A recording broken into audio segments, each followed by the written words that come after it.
শিব কেন বিষ পান করেছিলেন? এই সত্য অনেকেই জানে না।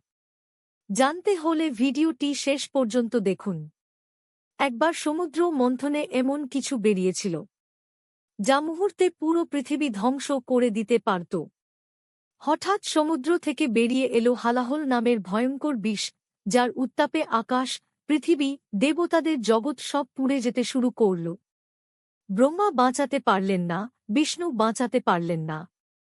সবাই দৌড়ে গেলেন একমাত্র ভরসা মহাদেবের কাছে। সবাইকে দেখে মহাদেব নীরবে বললেন, যদি পৃথিবীকে রক্ষা করতে হয় তবে এই বিষ আমাকে গ্রহণ করতে হবে। তিনি নিজের জীবনের পরোয়া না করে সেই ভয়ঙ্কর বিষ পান করলেন। বিষের তাপে তাঁর পুরো শরীর নীল হয়ে উঠল। মা পার্বতী দ্রুত তাঁর গলা চেপে ধরলেন, যাতে বিষ বুকের নিচে না নামে।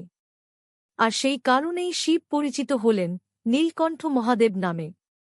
নিজের সুখের জন্য নয়, পুরো বিশ্বের কল্যাণের জন্য কষ্ট বরণ করেছিলেন শিব।